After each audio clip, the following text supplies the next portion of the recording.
Willie Franco. You know the funny thing about life? Talk to him, train. It be the closest people to you be your biggest haters. Said that right. It's where they want to see you do good, just not better than them. Huh? Let your haters motivate you and elevate you. Alright. It's Johnny niggas hating me because of the way I'm living. I know them fans ain't watching me because of the way I'm living. You tryna run with a G, love the way I'm living. And I'ma always keep it jigger, that's the way I'm living. Got all these racks on me, got all this ice on me. Got them shooters who gon' ride for me and die for me. Got niggas hating me because of the way I'm living. And I'ma always keep it jigger, that's the way I'm living. Seems like they love me better when I ain't have it. But now they hating good to see me living lavish. Pull up an Onyx and I let them strippers have it. I show my sometimes cause I ain't never had. Hold up till I came from the bottom. I'm throwing all the dollars, rockin' Gucci, rockin' Prada, and we the baddest models. Fresh as hell when I step out, hit the club was showing out. Standing on the 40 couches, now the whole club asking bottles. Got it niggas hating me because of the way I'm living. I know them fans ain't watching me because of the way I'm living. She tryna run with a G, she love the way I'm living. And I'ma always keep it jigger, that's the way I'm living. Got all these racks on me, got all this ice on me. Got them shooters who gon' ride for me and die for me. Got them hating me because of the way I'm living. And I'ma always keep it jigger, that's the way I'm living. Make it feel the type of way, bad in my face, try to steal my weight. Getting money every day, what I had to say. I ran it up, did a race. 100 bands, I'm tryna get to the money bag. Couple stacks in a row bag, make it do the money day. The way she throw it, was a quarterback. The way I ran the bags, I thought was a running back. Got it, they hate me because of the way I'm living. I know them fans ain't watching me because of the way I'm living. She tryna run with a G, she love the way I'm living. And I'ma always keep it jigger, that's the way I'm living. Got all these racks on me.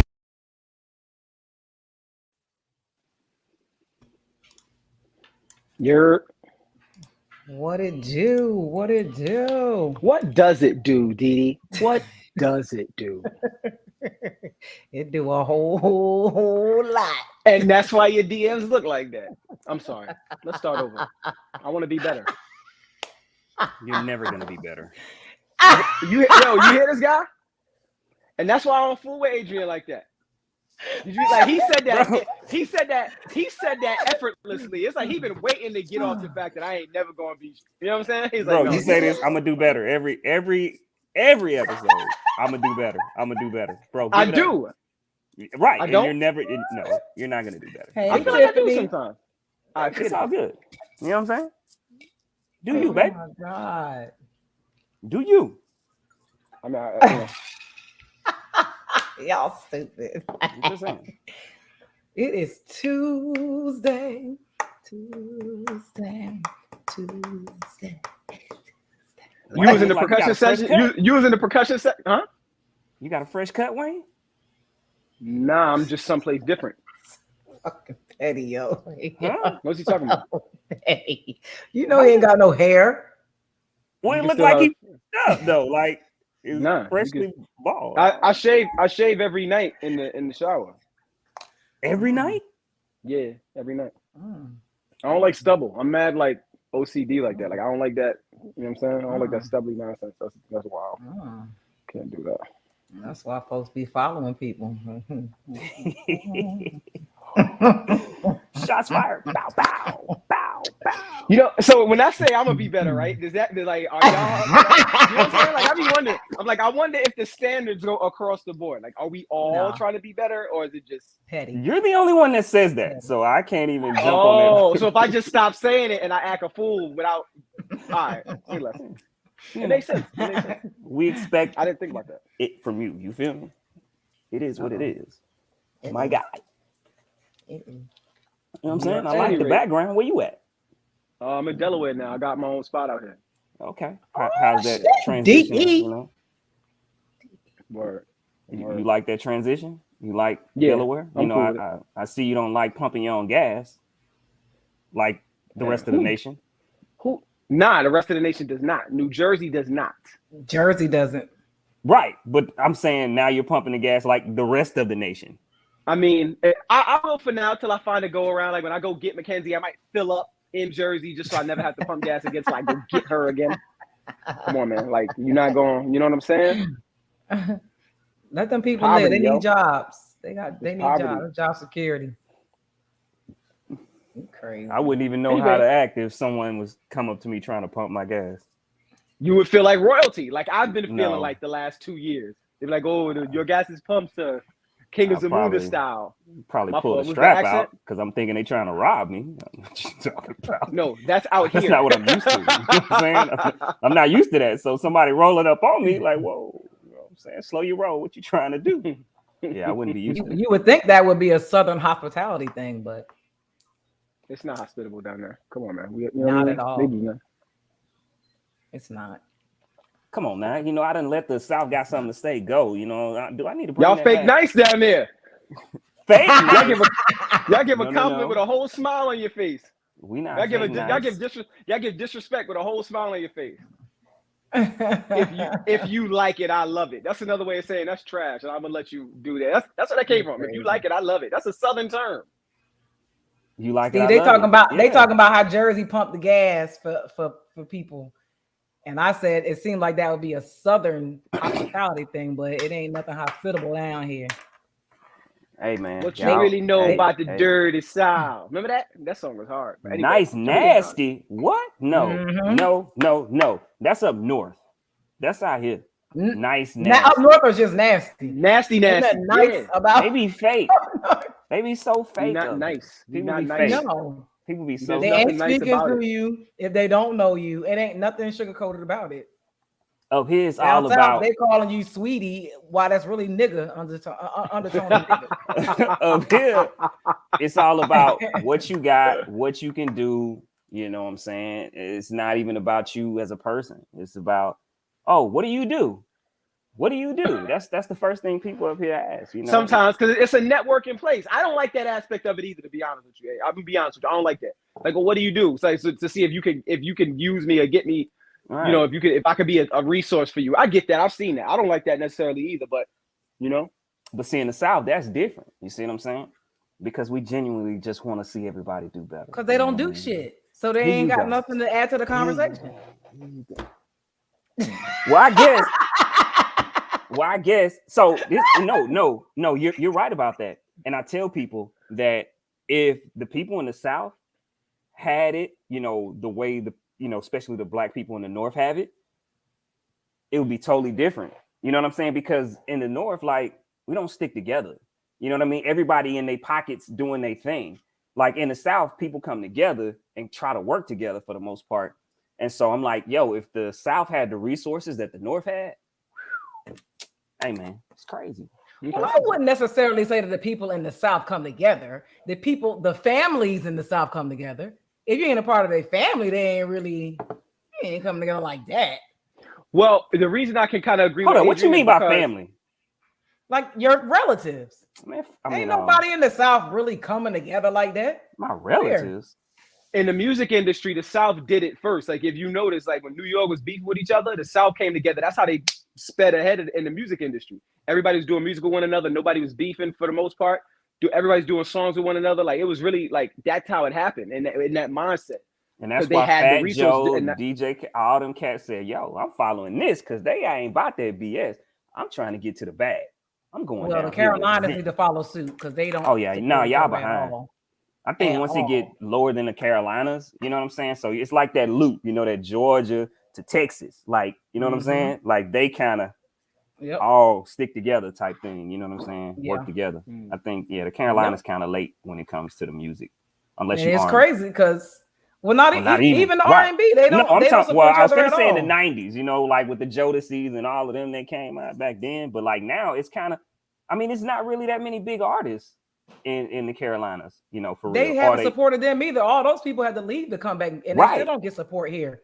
Jodeci, Fantasia, Anthony Hamilton, J. Cole, they don't support them like that here. But why is that? Left.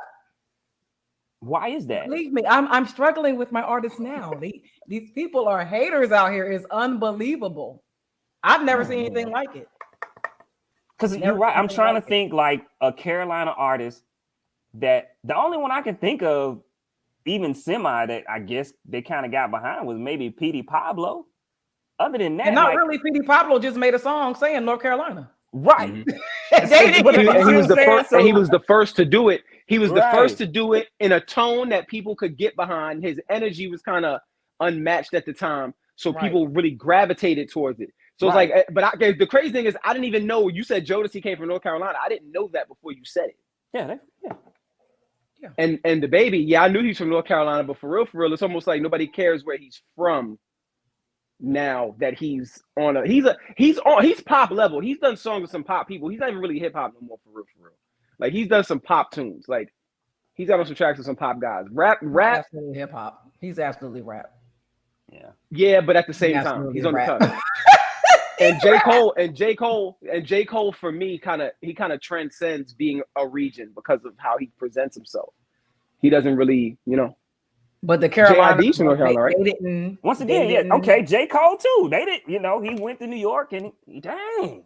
Yeah, they don't support the artists. I don't know any artists from North Carolina that actually like blew up in North Carolina first and then transcended out. Like, you're right. Are J. Cole's acts from North Carolina? They from Atlanta. Where's J.I.D. from? J.I.D. and whoever was in that little. Oh, his group is well, they went to Atlanta. They from the Carolina. They went to Atlanta, and that's when they started their. Dang, that's crazy. I think because one of the guys is from Atlanta. You know what I'm saying? But yeah, it's bad. Dang, you're right. I don't know nobody that like really had North Carolina on their back, or the Carolinas, and blew up and then went out. Like, nah, they typically left and then shouted Carolina, as they blew up. Just getting stuff played on the radio here. Oh my God. Really? They don't. I wouldn't even understand how that process. No. It's got to be worth their while. Getting a song on the radio. Wow. That means somebody. That means somebody doing something that they don't have to do, and it's not going to benefit them. If it's somebody if it's going to benefit them, they'll throw that song on the radio 1,000 times. But if it's something like to break an artist or to push an artist forward, but that's not how it like in Alabama. Them local artists, when I tell you they play their song, I don't care. They will support the shit out them artists. That's what I'm saying. Because there's nothing in Alabama. Florida. But think about it. Think about it. Like you have these huge artists. You have these huge artists from other places. Like there's gonna be a time. So if you go to the club, like being from Mississippi, right? If you go to the club, there's gonna be an hour straight where they playing Alabama, Mississippi, Louisiana music. You know what I'm saying? Like straight. Like ain't nobody else getting played in that time, and everybody gonna be going crazy. You see what I'm saying? I used to be in Alabama in the club, like, who the hell is this? Right. You don't know. I'm like, don't know them, but it's they local artists, and they play, they DJs respect them, period. Like it ain't no sugarcoating for them. Here, we gotta beg them. Can you play the song? Yo, can you play? It's crazy. It'd be worse for you if you had a female artist, Didi. That was just an example. If you had a female artist, it would be worse. Oh yeah, absolutely. Yeah. But yeah, so that was a good banter, but we need to introduce ourselves to people who may not know who we are. Hey man, we was going. That was fun though. That was a good intro. That was great. They need to hear us talk a little bit about just my stank face. Oh God. But yeah, we are the battle buddies. We got the one, the only, the infamous. He probably sleep because he got a new baby, Adrian Taylor, aka Daddy.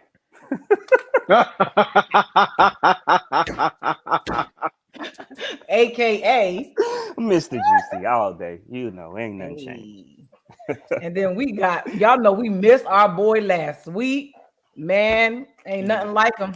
Mr. Wayne Steven, aka Wheezy one time, because I gotta tell you one time. You understand? Lord. Now he's Jamaican. See what happened? Lord. AKA Just Wayne. Plain old Wayne. You know what I'm saying? No frills. I'm the no frills peanut butter white canister. Okay. Well, we have Miss Didi Legette, aka the core queen, aka The queen of marketing and clickbait, baby. That's true. Yeah, true. That's yeah. Yeah. You do does that.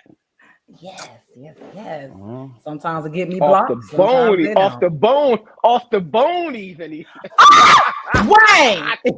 I'm sorry. You started it. You did it early. You started. We even. We don't got to do it no more. We can chill now. Oh my god. Oh my god, that is so funny. He was sitting there. He's like, But no, look, so folks be cracking me up. People thrive off of pointing out things that you post that are wrong, that they think is wrong. I'm like, I do this shit on purpose. So you comment and it opens the algorithm. And now all these people that I don't know are liking my post. Duh. wow. What somebody say about what happened now? What happened? When I posted the picture yesterday with me acting like I'm cooking in the kitchen. Right. It's like, you ain't, my homeboy retarded. We always go back and forth, but he was like, ain't nothing in that pan. IG models do it all the time when they pretend I they was cooking. like, duh. Right. That was on like, all the purpose. time. But it was 3 things in the post that I did on purpose for people to comment on that I knew was going to trigger people. 1 was nothing in the pan. 2 was the red heels. 3 was the Bible verse in the caption.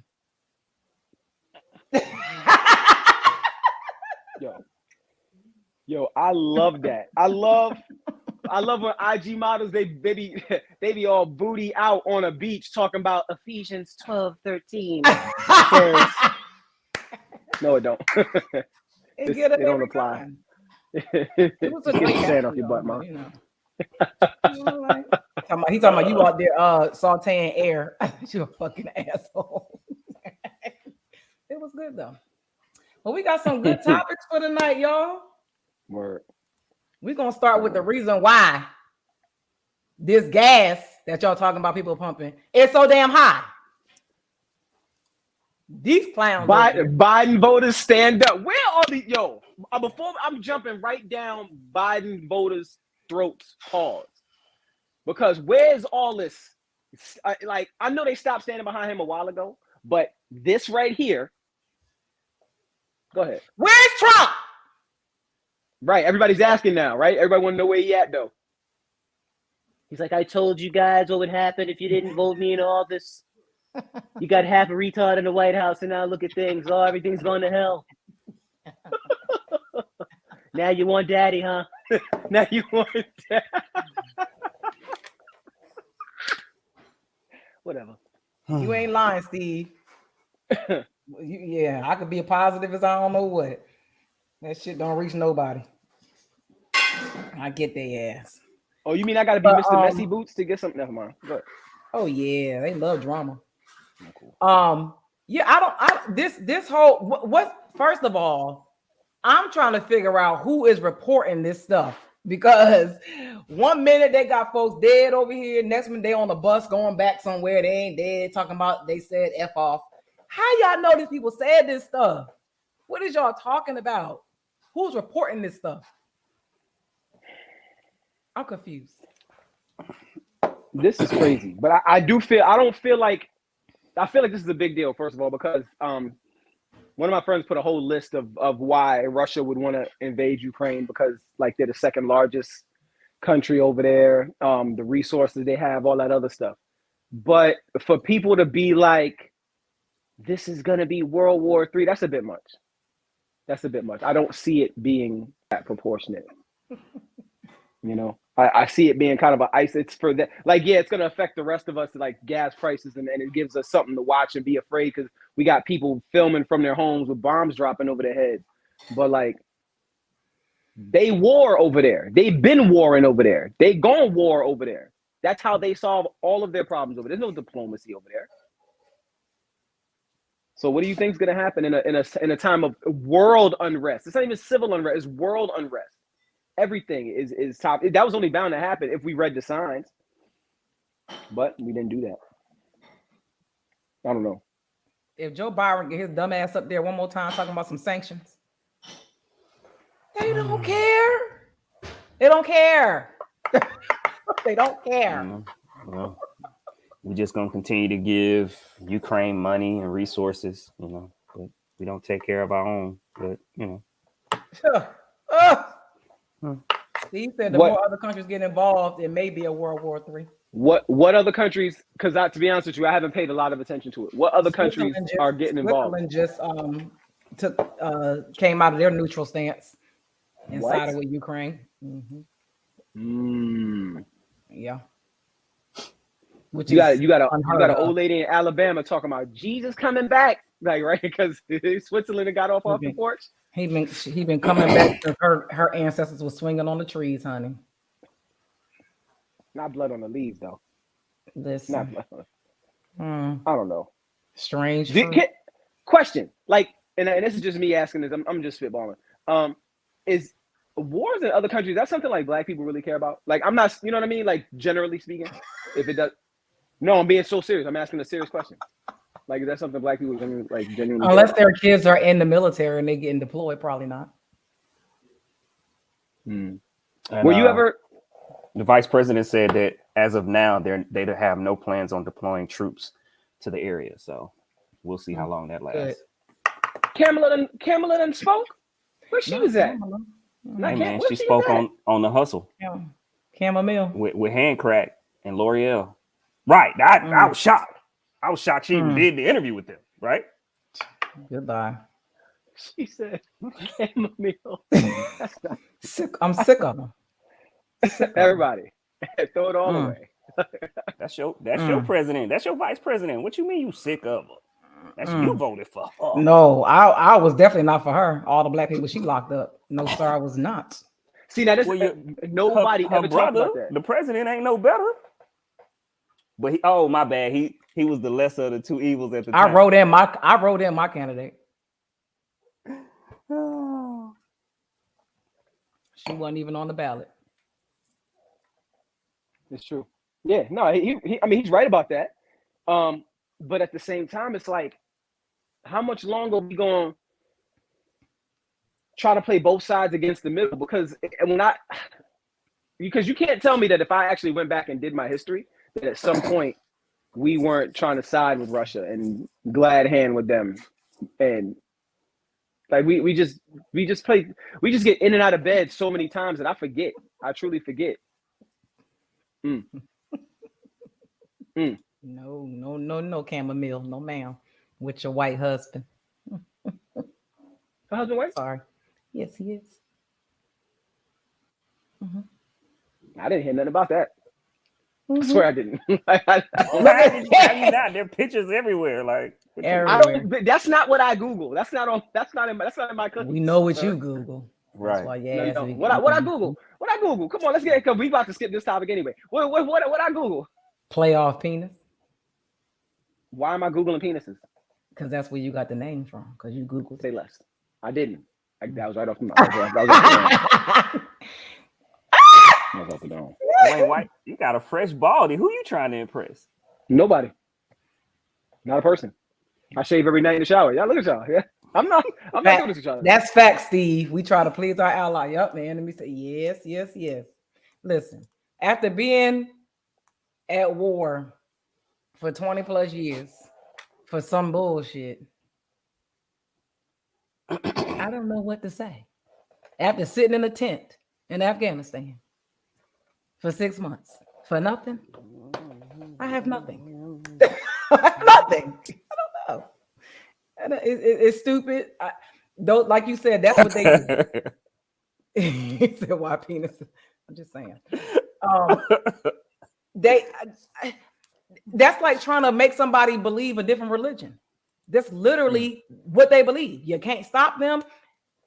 It is what they do. It's stupid for us to. Well, we know why the U.S. keep going over there to take their shit. So as long as it's we're only here to help. That they like, they're gonna keep going over there. We ain't helping nothing but ourselves. Help ourselves. That's exactly what's going on. That's it. Like, man. What for 20-some years? What was we in Afghanistan for? To do what? I guess it looked like just establish a presence, and that's pretty much it. Like nobody else is coming over here to do a thing. Plant a flag. Keep moving. And This is we didn't America do nothing. adjacent. I don't know, man. It I don't was know. crazy. Like, nah, I'm good. But yeah, well, we'll see how that plays out. Let's just hope the gas go down. Good God. On a lighter note, so this probably happened about 2 weeks ago. I think LeBron James made a comment that he wanted to play on the same team as his son, Bronny, before he retires. People were up in an uproar. They was just going crazy, like, because everybody hate LeBron. LeBron could breathe, and they be hating on my boy. It is ridiculous at this point. I don't understand, but whatever. I took the stance of the reason why people are hating on that comment is because they don't understand legacy. Anytime you have that type of opportunity to play with your child at that level, why wouldn't you? What, like, why is something wrong with that? I don't know, but I don't know. Go ahead. Eh? No, I was reading a comment from Steve, and I oh shit. You I'm way not up in the there. comments. I'm not in the I was on the wrong screen. You was Googling. You was shut the hell up. Your cookies was over there looking crazy. Cookies.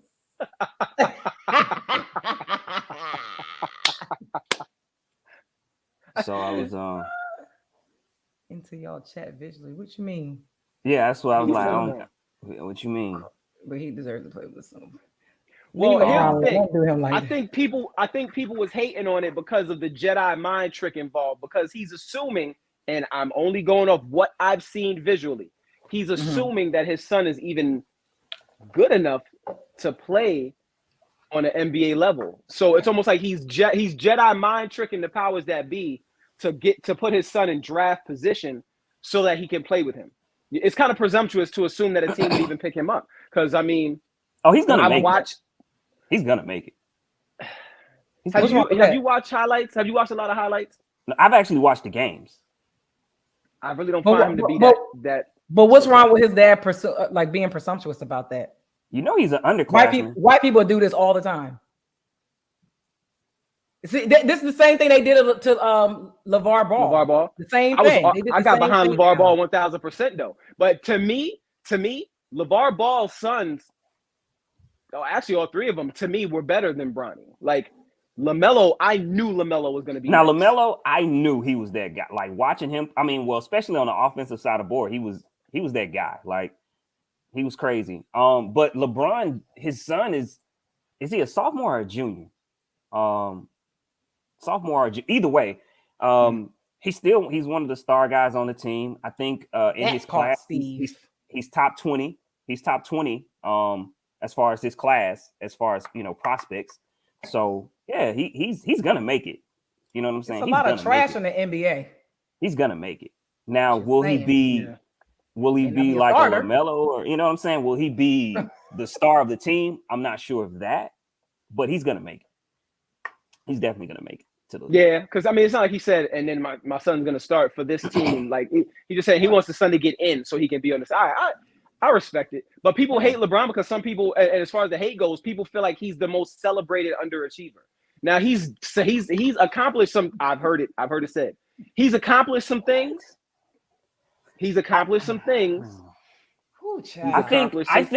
I think people are unfair with LeBron James. LeBron James. First off, LeBron James came into the league with super hype. Like he was that guy. He was the next guy. And I'm sorry, he lived up to that hype. There has not been any other player that you can think of that came into the league with that type of hype in high school on Sports Illustrated and then come in and be the #1 player in the league for what, a decade? Like he's been that guy since about 2010. And what are we talking about? Most people can't even keep up with that type of consistency on a level, at a mediocre level for that long. He's at a superior level for that long. People are so delusional when it comes to stuff like that.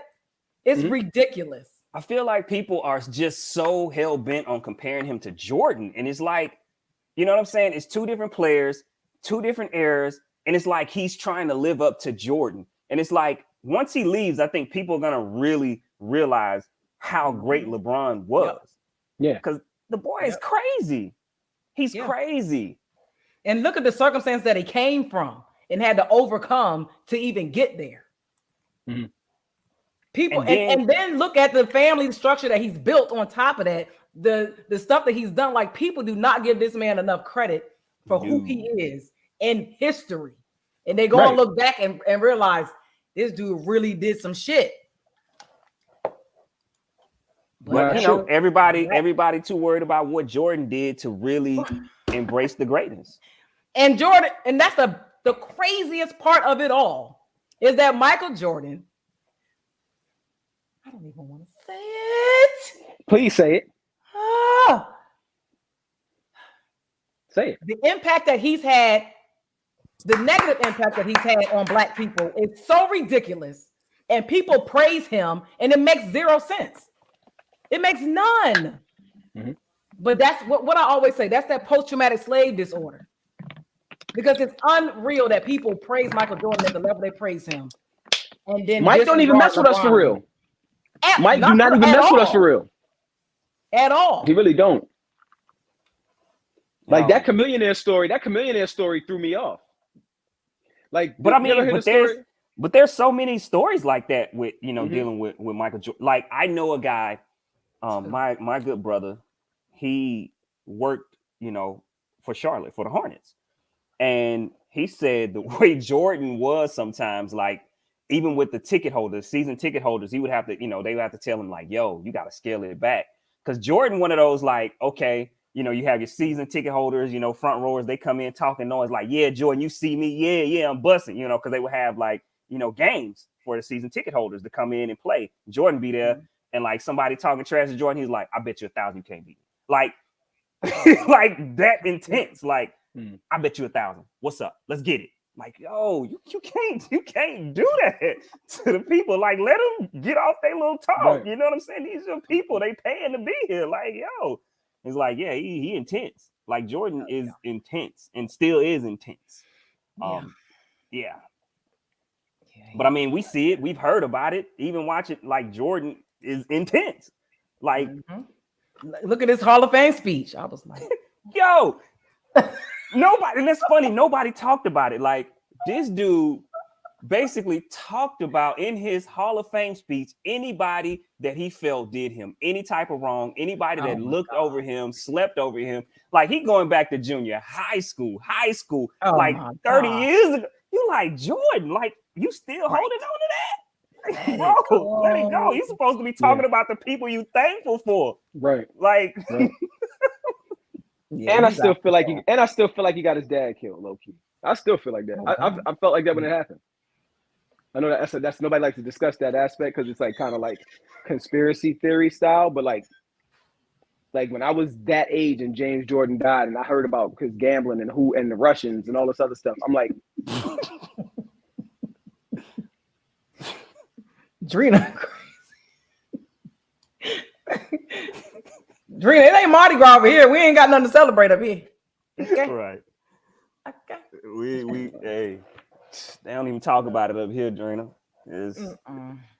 Send me a king cake. All right. I've never been to New Orleans. I've never been to New Orleans. Mardi Gras. None of that. Really? Well, I heard Mississippi Mardi Gras better. You gotta It's a experience Mississippi Mardi Gras. It's Mississippi. Actually, Alabama was the first to actually start it. It started in Alabama. I'm not a fan of Mardi Gras. I've been to New Orleans. I don't like it. What you don't like about it? It's outside and it's parades. You know, Dee don't like outside. It's just floats going by. It's people on floats. Look at Wayne's face. I'm not a parade chick. I don't. What the fuck am I doing? What am I doing? New Orleans is hype all the time anyway, so I don't need parades. I don't need to be outside watching floats go by. I mean, it's an experience. It's definitely if it's something, you know, it's something to experience. You're gonna see a lot. It's gonna be a lot. You know what I'm saying? You're gonna see a lot anyway in New Orleans. Yeah, but it's the one thing I do know about Mardi Gras is I know, and this is just from what I've been told. Like on the opposite ends, it's like the hood pretty much boxes in that whole Bourbon Street thing on both ends. Like there's like I heard people be getting robbed there and all that other stuff. I mean, you get robbed anywhere, but like I heard like this just I ain't never been robbed. I've been to New Orleans a lot. I just don't like Mardi Gras. I think it's You know, I've been to DD Vegas. ain't I've been to social. Vegas and I don't want to go back. Yeah, I ain't too big on Vegas. hate Vegas. Mardi Gras is a no for me. I do want to go to Zulu Ball, but I don't want to participate in no parades or nothing. I'm good on that. What's sorry. You gonna undress up for that if you go? Undress up. I'm saying they do. You gonna do the paint? You're not gonna. All right, forget it. Next topic. Go ahead. You want me to wear my body paint? I know. Let's be clear. I don't. Okay. That's what I'm saying. That's why I said undress up. I can see you doing that publicly. No. Why not? Steve, I love New Orleans. I mean, Mardi Gras. I mean, it's just an influx of extra people on top of already extra people in New Orleans. So I just feel like you get a better experience in New Orleans when it's not a big event happening. Because there's always a lot of people in New Orleans, and Mardi Gras is just extra. I like that. And when I tell people I miss Brooklyn, they be like, "What's to miss about it?" But I feel you. I feel you on that. You missing? I never miss like home other than the food. I miss the country twang. I miss And my family. Like I just the culture. You just miss it. Like I think as adults, we long for simpler times because when we get older and we get away from that, because I can imagine, and just other people I know from the South loved their childhood for the most part, as far as like being a kid and the things that y'all did. So it's like I think we just long for simpler times as we get older. It's like, man, like take me back to that when it meant something to be from where you was from. Like it don't feel like it mean much to people no more to be where you from. Take me back to my childhood. No, thank you. Like, I'm good. I mean, yeah, I'm good on that too. It's just certain parts. Like I just remember being able to actually be outside. You know what I'm saying? Like we was outside, and I look at it now. Like in the neighborhoods, it's like no kids outside. Like I gotta go outside with my son. You know what I'm saying? Because Steve, you ain't see my body paint photo shoot? You had to see my body paint photo shoot. It kind of went viral. click the link in the bio. Shut up. And actually, one of the pictures I'm waiting for them to approve to be NFT. So, yeah, I don't know about.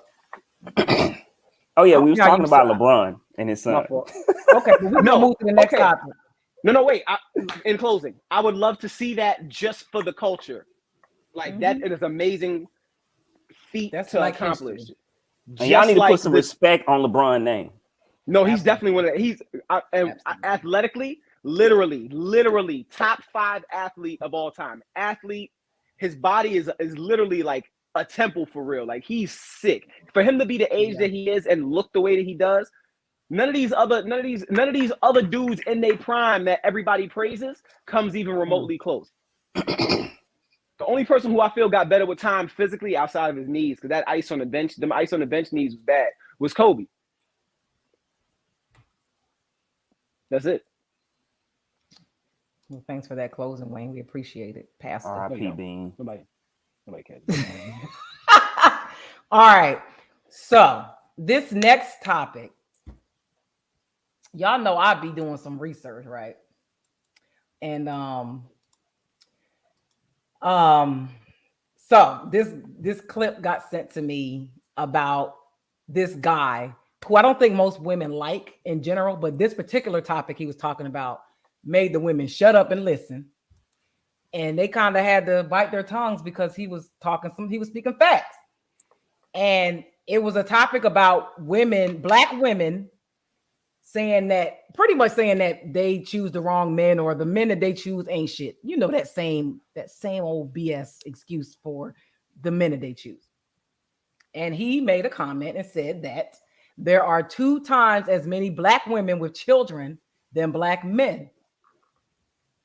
And he went on to say that because most black women are going after the same ain't shit niggas and having they're having babies with these same ain't shit dudes.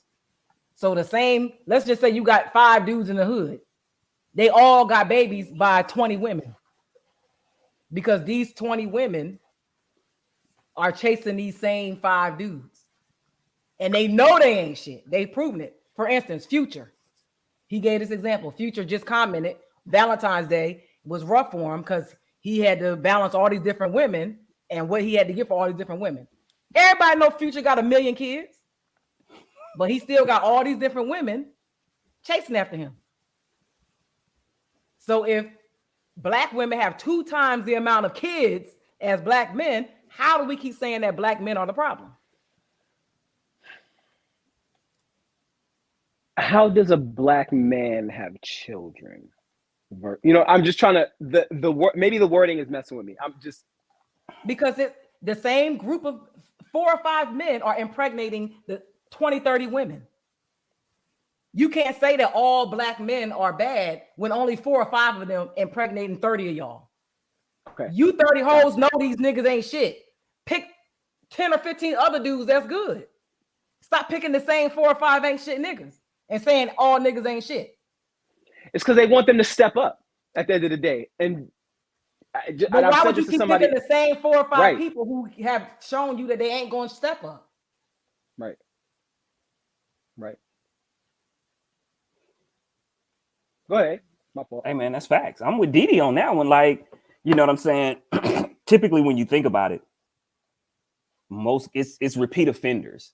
You know what I'm saying? That have these multiple baby mamas. You feel me? Like, it's not typically like this big pool of men that just have all these baby mamas. Think about it. Most of the guys you probably know have 1, maybe 2, right? Mm-hmm. Maybe 2. But then you also know that guy that got like 4, 5. Bro, like, and okay, after the first 1 or 2, okay, we're not blaming the first 1 or 2, right? Things probably happen when they're young. But now buddy on to 4 and 5 baby mamas, like, and you still think he finna choose you? Hey man, that's like winning the lotto. That's like winning the lotto at that point, because once he start getting to the 4s and the 5s and you're just gonna be another statistic. And he also went on to say that women claim to be as smart as men. And and he said that black women, well, he was specific to black women because he wanted to use the example of black women constantly saying that they are listening to what guys say instead of watching what they do. So if you claim to be as smart as them, why wouldn't you watch what they do instead of what they say? Right. Because actions dictate the man at the end of the day. I don't understand the mind that goes, you know what, I think I'm just going to impregnate 5 women. Like, I don't understand the mind that does that. But I also don't understand the mind of a woman that knows that and goes, yeah, I'll still roll the dice on it anyway. Whatever. I don't understand the mind that does that, because like there's just a lack of self-love and self-value and understanding that on both sides, that just constantly keeps us in this loop of it's your fault. No, it's your fault. No, it's your fault. Like, we spend so much time looking at one another and pointing the finger at one another that the world around us just keeps passing us by opportunity-wise. And I get tired of hearing us blame one another instead of just being honest about the fact that we just lack an idea of self-worth and self-love to the degree that it's now trickling down into how our children are seeing it. Because imagine the mind of a child that knows that their father has 4 or 5 different children. Like, what does that do for that? What does that do for that kid? It's either going to make you say, I want something different, or you're going to think it's okay. One of the 2 things. And you're going to go down that same road. And depending on the environment that you're in, the chances are it's going to be the latter instead of the former. And there's just not babies raising babies, man. Like, I literally, seriously, like, these parents are getting younger. The guidance, the gap between where you want to receive your information from is getting wider. Like, I was talking to my mom the other day. I said, Mom, you can't be talking to these teenagers like they have the same moral fiber as you had growing up. You trying to give them lessons from a book they don't read. Hell, they don't read at all. Shit. Like we're so and I'm trying to what know. you just said, Wayne, about a kid and how they process that information as far as multiple siblings. And I'm thinking back from my childhood because I don't know if I processed it. Because my mom has 5 children by 5 men. My dad has 8 children by 7 women. I don't know if as a child I even thought about it, like if it registered, maybe because it just felt normal. That's all I knew. So I don't know if I even thought how would I do this? I don't know. Like I thought it was a big deal. I knew I didn't want any kids. That I did know. I didn't want kids. I didn't. Yet here we are. Right. But I think I want to ask a question. Did that have kind of an effect on you? How you saw, marriage, how you saw having children, the whole nine? Did that have, any types of effects on you? Seeing that your dad had so many baby mamas and then your mom had baby daddy? I think I got my idea of marriage outside of my family because I didn't look at them that way. I don't think. I was in a foster home, so I saw my foster parents, they were married. My pastor was married. My daughter's godmother and dad was married. So I saw marriage from that lens, but I don't think it ever made me want to be married. Yeah, I think for me, because I was in survival mode. So the only thing I wanted to do was get out. Any of that other stuff didn't matter to me. I just wanted to get out. I don't even think I knew anybody. What'd she say?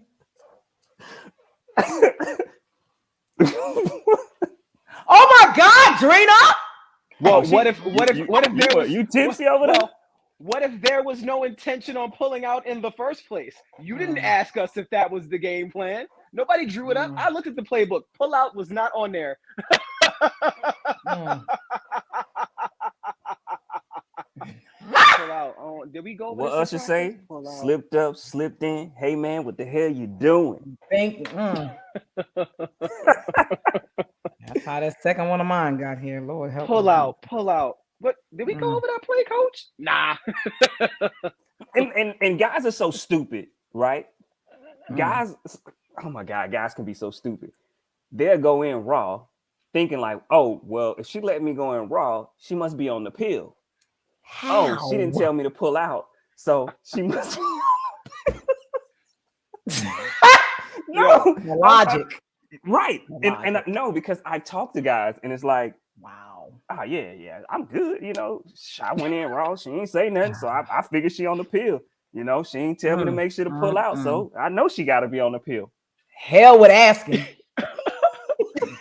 Hey, you know that as a 17, 18, 19, into my early 22, from between 17 and 22, I learned how to casually work the question of if you're on birth control into like ice breaking conversation. Like if I'm getting to know, like you talking to a chick, you like, yeah, blah, blah. You talking about this, you talking about, yo, da, da, da, da. Man, how you feel about birth control? That's crazy, right? And then like somebody like, oh yeah, I'm on birth control. Oh yeah, they got you. You on birth control. So there's 3. So there's 3 targets. So, oh my God, y'all are too much. Hey, man, some guys is like that. Like, and that's what I'm saying. I know, like, bro, you don't even know? I figured she must be. She ain't say nothing. I needed to know. Cause bro, you better talk to Lord have mercy. And then it don't stop your dick from falling off. Yeah, how come we never once discussed condoms? We never once talked about condoms at all. Nick Cannon. We treated condoms like that wasn't even an option. We was like, yeah, we talk about all this. Yo, anybody got a condom? Boy, get out of here with that. Like, and why are we not discussing condoms? Oh my God, that is terrible. It's because people, you know what it is? Porn culture got people thinking babies don't happen just because the scene doesn't end with pregnancy. Porn culture got a lot of people thinking a lot of stuff, especially after that Nelly video. I'm like, your hose is just disgusting and your walls is fucked up. That's all that is. What you got over there in that cup, man? What you got over there? Silver. Say less.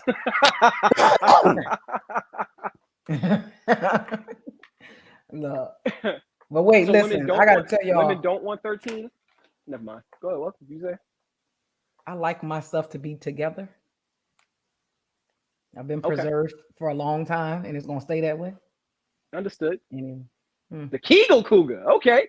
That's the Kegel Core one, Queen. Wayne. That's a good one, Wayne. I know, but you never bring me on to market. You never bring me on to market. The Kegel Core Queen. I like that one. I like that. T-shirts. Still ain't got that glue dominant T-shirt popping yet, though. Listen, Wayne, I got so much shit going on. Wait a minute. I know, my fault. It's coming. Oh Lord. So I got a question. Speaking of the babies and the baby mamas, baby daddy, is it truly a double standard when it comes to women with multiple children and baby dads and men with multiple children and baby dads? Is it a double standard? Like, it's more acceptable for a man than a woman? So, no, I don't think so. But I feel like the reason why the double standard comes into play is because women want to get married, right? Ultimately, women are trying to get married. And so some men are just like, yo, I'm just trying to stick and poke whatever I can and make my way through life. I think about marriage maybe when I'm like 50. But typically, women tend to, as a whole, tend to want to get married. So I think that's kind of where it's like kind of miscrewed, because it's like, okay, you're trying to get married, but you got 3 baby daddies. Like, it's going to be hard for a guy to come in and accept you and not look at you as not a fun time. So, you see what I'm saying? Whereas with guys, it's like, I don't care. If I settle down, I settle down. As long as I keep getting that wet, I'm good. Well, I think women are more accepting, to piggyback off of what you said, because that's a very good point. I think women are more accepting to walk into a situation with a man who has children and want to be motherly versus a man coming into a situation with a woman and seeing 3 or 4 different kids on that couch, and all of them ain't got the same hair texture and facial structure. So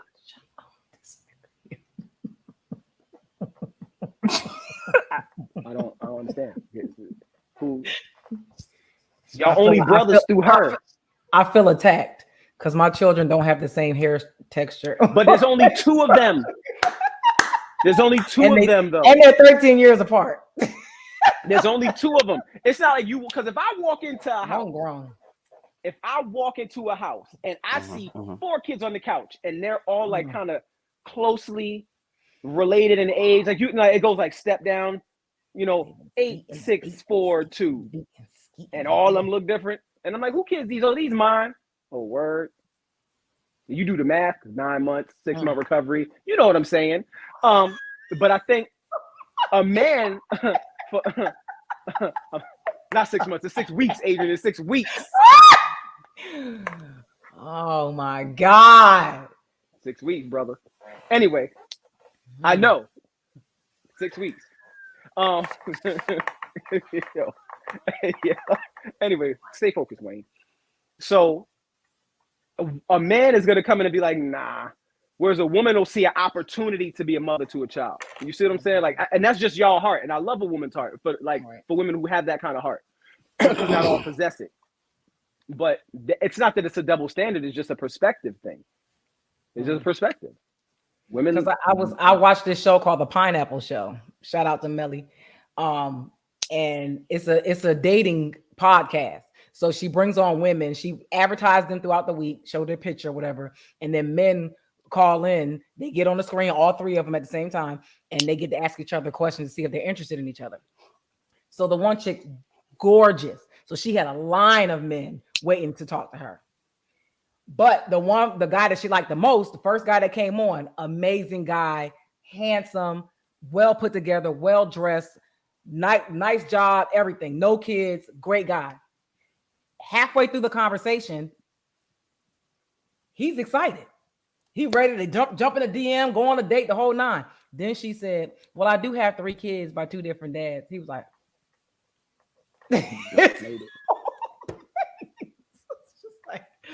and so the people in the comments was like, yo, like she really is delusional because she was like, I'm talking about this girl is drop dead gorgeous. She is beautiful. She's like, I don't have a problem getting the man. Duh, but you can't keep one or marry one.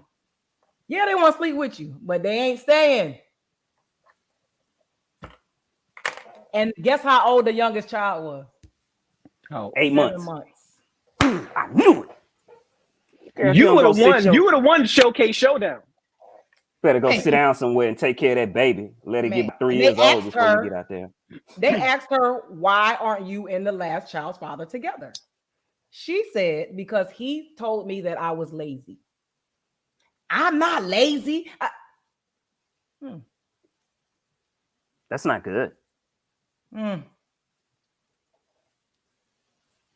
So that's why you're on a dating show, ma'am, and you're that beautiful. You can't find a man. Who ain't going on no goddamn dating show? You see what happened? We tried that funny shit on this goddamn show. No. We're going to do it again. Wayne, we did a speed dating. Yeah, you wasn't here yet, Wayne. So. Oh, we got to do it. Yeah. We're going to do it again, Wayne. Yeah. We're going to try to step it up. Step the caliber up. You feel? I don't even think I ever hit a female who had like 4 or 5 kids. Like, I don't think I've ever been intimate with a woman. GD, what? No, for real. I don't think I ever did. That shit is funny as hell to me. I don't. It's the fact that women equate men sleeping with them to men wanting them and valuing them is crazy. It's crazy. Definitely is. And they brag about it like it's a badge of honor. I can get a man. Duh.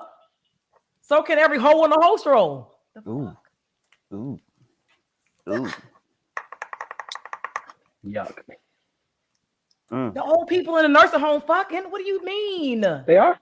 When? You have to, or their coochie will fall out. You got to exercise it. It's a muscle. Out. Look at you giving. You see, look at you giving Kegel Coochie Core Queen advice right now. Where can I read that in the Reader's Digest? Where can I get that information?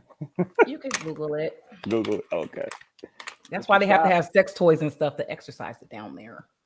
Yo, I'm gonna let you know right now, y'all sex toy game. I'm so sick. If I hear the word rose one more time, like, what are y'all doing out here? Well, the rose, you know, are you it's getting a reviews? bit much.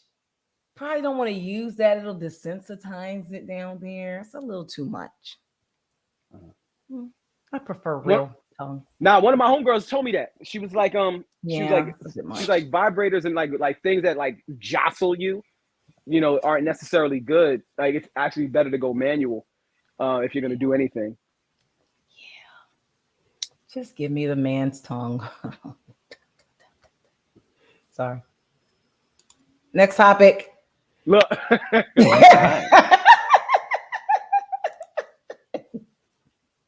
Look, Drina, see, you can't use it all the time. Drina, you need to put it down. You need to put it down, Drina. Just say why not, no. Drina? Why can't you use it all the time? Put us on. You know what I'm saying? put us on. Why can't you can't. No. I want to hear her say it. Finna burn them off.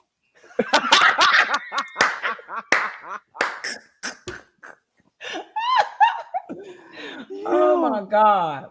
How we keep going off topic like this? I don't know. Because Drina keep popping in with her randomly, right? Little time. It's very dangerous. So right, one more question, then we can move on. Okay. So if you use, so basically what y'all saying, if you use this, you know, consistently and continuously, sex is not going to feel the same anymore. Like, it desensitized the actual pleasure of being with the man. Intercourse, no. Well, I don't know, because I don't insert nothing in me other than a real penis. So, but the clitoral stimulation, yes, it will. If you're getting any type of oral pleasure, it's going to take forever because is so used to that specific feeling and that stimulation, it's just going to kill that feeling. Because of course, a human tongue can't go that fast. Right. So it's not gonna. It's just gonna. It's gonna kill it. It's not. Put it away, ladies. Put it away. And the rose is not moving; it's sucking. No bueno. Because on average, Adrian, it takes a woman 20 minutes on average to climax clitorally. Go ahead and know your shit, Wayne. Know your shit. Wayne done messed around and got lockjaw to realize how long it took, huh? That's why. You said 20 minutes. That's why them friend requests be coming. Them friend requests be coming. I don't get no friend. Yo, you're wildin'. you're wildin'. You're wildin'. I see how we gonna play. I got something. Adrian ain't get no friend. Neither do I. I ain't, don't nobody friend request me. Them days be over. They ain't crazy. They know Debbie on play. She steps hard, big stepper. All right, so next, of course, I gotta shout out one of my favorite podcast teams, 8 at the Table, because they always come with the realest topics. I love them. So they had a guest on their show the other day, and she was going real hard about absolutely positively not ever wanting to date a man that works a 9 to 5. Oh, Trina. Oh God. Yeah.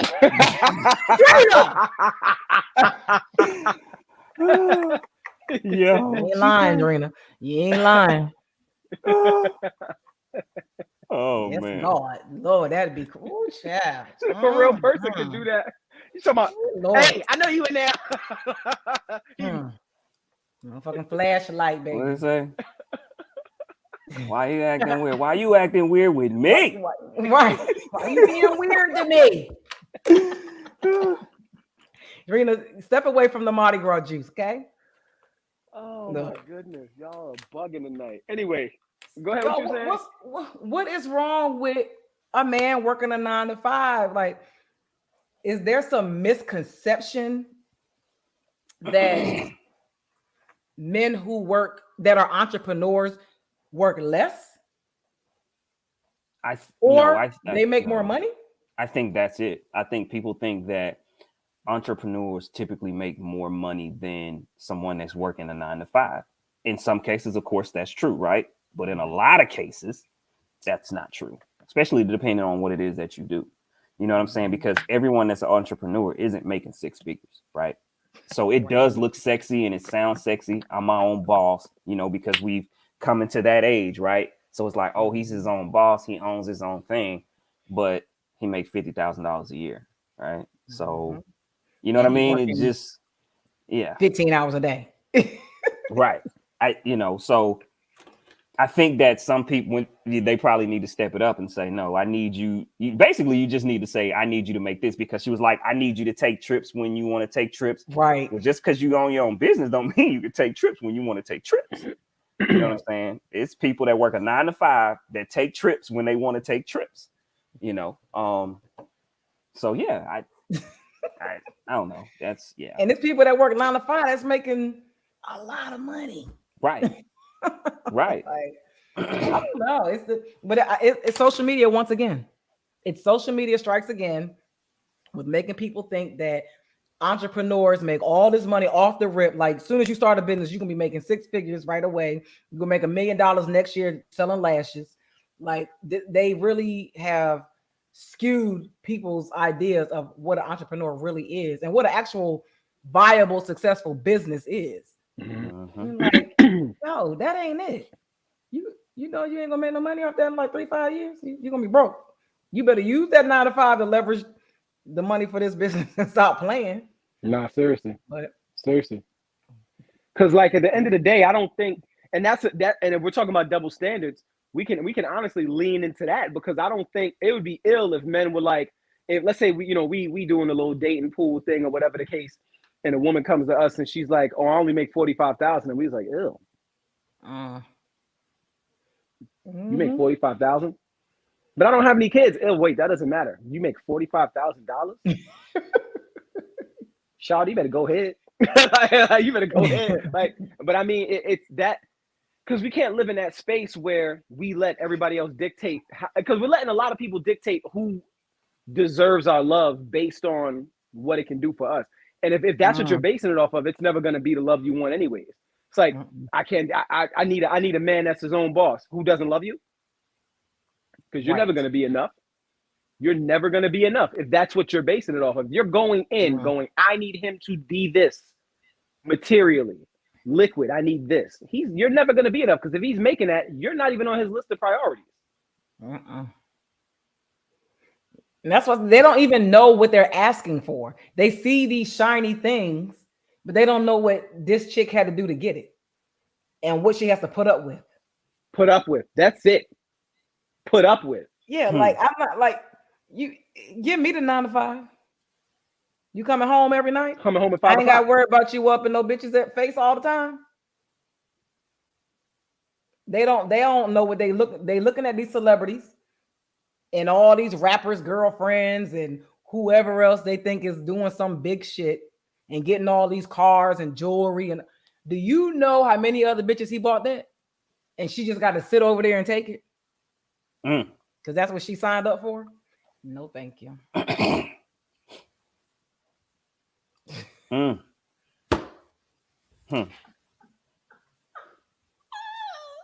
Drina, what are you drinking, ma'am? Because I need that's what I need to know. what got her in her bag? She gonna be what if she be like water? I'm just in my bag tonight. It's water. This is how I'm feeling today. Funny. Listen. And it's crazy though, because that's dead true though. Because I see it's really crazy. Because I've seen, and I made this point. I think I posted something similar to this like 3 weeks ago. Like I said, a man who makes a certain amount of money, a woman will allow them to just do whatever the thing, just because there's money coming in. But if a guy makes, maybe 60,000, maybe less, but he comes home every night and he's faithful, it's like it becomes not good enough because. Like, what are you asking for? Me and Drina. Oh. It's kind of like that the post I shared with y'all today, where it was like it's a new challenge. Women going natural for men. I'll sit this one out because this is ghetto or something. Like I ain't doing nothing for men. What are we doing it for? Why is it a bad thing to want to look nice for a man? I'm so confused. So confused. Well, we know that women don't dress and look nice for men because if they did, they would never have eyelashes that, are claws on their eyes. Lobster lashes. I'm not shaming ladies. I apologize. My man picks out my clothes. He's my stylist. Because he likes for me to look a certain way and put certain shit on. So I dress for him. I don't give a fuck about these bitches. They are these women are crazy, if you ask me. They are crazy. Is it to prove a point? It's that independent. It's that mindset that we constantly talk about. Like the women who don't feel the need to be domestic, the women who don't feel the need to be submissive. That's that, and that's the trickle down from it. Like I got a homegirl she's 30, and she kind of has that. And I don't gotta and these niggas, and I'm like, why it's so combative, sis? Like, right, that part. Because I need help. I need to understand. It's a defense mechanism. What are we defending? Because ultimately what you want, you're not actually receiving. So instead of looking yourself in the mirror and saying, hey, there's something that I might not be doing, you play the blame game and you start to say there's no good men out here. These men don't understand my worth. They don't see, who I am. So they all trash. And I ain't trying to please no man. I ain't changing nothing. Because if they can't accept me for who I am, then Because you know what's funny? The chick who I shared, who made that post, she just turned 51. Sit your old ass down. 51. Old, yes. Wow. Just turned 51. P-Nom said, "Did you just catch the Holy Ghost?" Shut up! It was a bug flying in my face.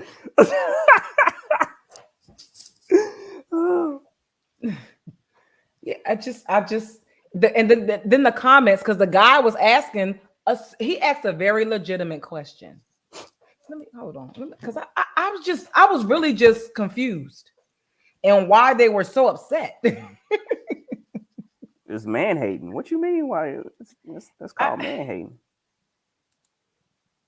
He said, as a man, I work to impress women, dress, work out, drive what I drive, my house, etc.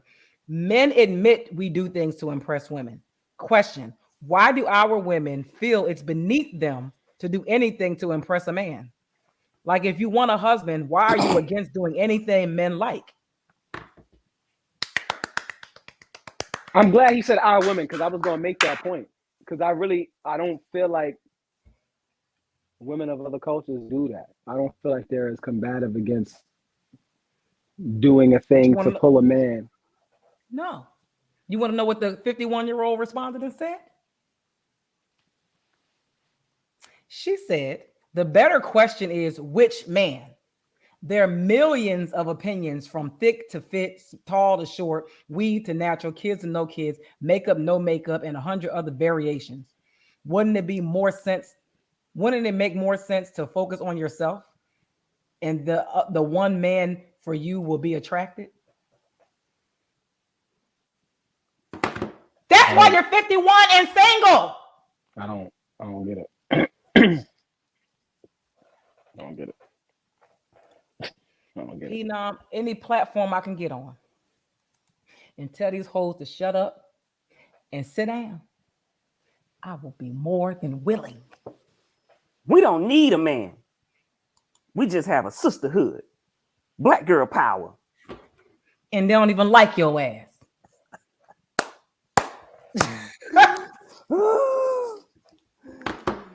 But crying behind closed doors. I need a man. I want a man. Why can't I find the club? Hey, boo, can you buy me a drink? That's what goes on in the club? Mm-hmm. Cool. Hey, I'm going to just go to Top Golf and chill. We ain't buying drinks. What? First and foremost, I will allow you to say a myriad of things about me, Adrian. Not myriad. Half of which will be true. Half of which will be true. But you ain't never. Wayne ain't never buy no chick no drink. Never. I've done a bunch of stuff, but I ain't never buy a chick a drink. Never. I'm not gonna buy you a drink. You'll buy me one. But you the homie though. I'm not trying to beat. You know what I'm saying? Oh, now you're not? I'm joking. I'm joking. I am joking. No, let's trying to get you perpetuate it. Yo. Yo. Joking. Look at you. Look, yo, you see how this is why I don't mess with Adrian, right? You see what gets his whole torso to waving around? I promise you. Adrian be laughing with his hand and you a wild guy. You a wild guy. Whenever Adrian moves his waist and shoulders to laugh, it's usually on me. And it's usually with stuff like that. It's fine. Do you want to finish? I still love you though, brother. He said, you want to finish? He did a full sit-up.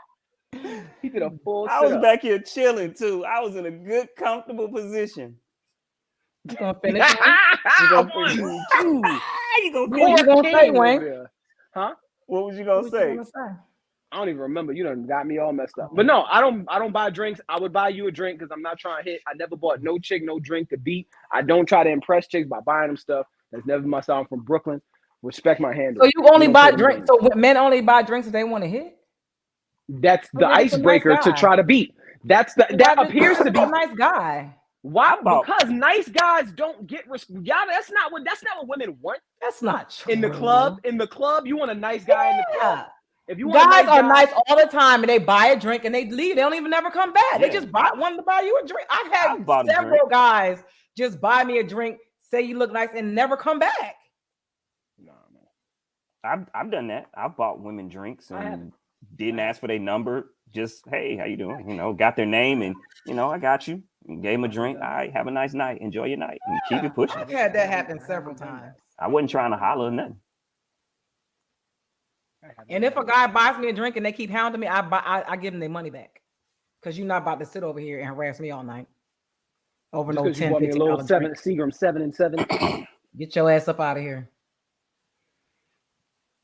How dare he come into your VIP section with the velvet roped off talking about you want a drink. And you got hella bottles here. around. Don't come over here. Get your ass out of here.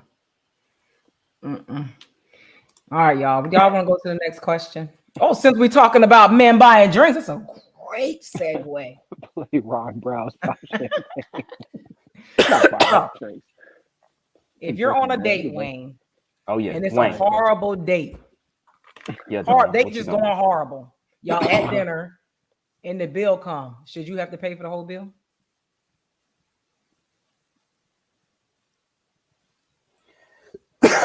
Well, first of all, I asked this young lady out, I'm presuming. Mm-hmm. I'm paying anyway. If I asked you out, I'm paying anyway. If the date is going horrible, and I'm paying and I'm up out of there. Like, did I bring her? Like there's a lot that's going on, but I'm paying anyway because I asked you out. If I asked you out, I'm paying anyway. So, Even if she get disrespectful or something with you? Ooh. Yeah, because no. Here's why. Being the bigger man always prevails. Because then I could go home and be like, at least I didn't let her get me off my square. Like, because most dudes, a chick could get disrespectful and get all off their square, and they start getting disrespectful back, and that's never a win for us. It's not even a good look. Like, so maintaining your composure as a man and still going through with what you was already going to do anyway, like following through. Yeah, no, I'm still paying. I'm definitely going to never call again, and you know, depending on who set me up in that situation, they're gonna hear it from me. Like, your homegirl was wilding, Dee Dee. Why did you set me up with this situation? All my homegirls are solid. You know that. Friend request. Yo, you're wilding. Why are we doing this? Hold on. I'm just waiting. Hold on. Look. Adrian said, I'm with you, Drina. I'm with you. I don't want you to pay for shit. Get your ass out of here. Uber, get me away from this motherfucker. but the scenario, paying was, for Drina, nothing. the scenario was it's going horrible because of you. No, it was just going horrible. Because of you. No, it just says it's going If I'm horrible. because if I'm on a date, it's not going horrible because of me. Because I'm pleasant to be around. Oh my God. Hypothetically speaking. The self-centeredness here. No, it's not self-centered. I'm just assured in the fact that I know how to bring my best self into a situation. Everybody don't like you, Wayne. You be all right. And I'm not going on a date with people who don't like me. I'm not going on dates, period. We're hypothetically speaking right now. I hate the fact that it was me. You better not. You better not. You know what? I'm going to holler at y'all. Good night. What's the next topic? What's the next topic? Why are we even here? What are we doing right now? What are we doing? Oh, shit, that's funny. Okay. Oh, Moving to the next topic. ooh. No, Adrian. Why? How did Adrian duck? How did Adrian duck wreck? How did Adrian duck wreck and not get to answer this question?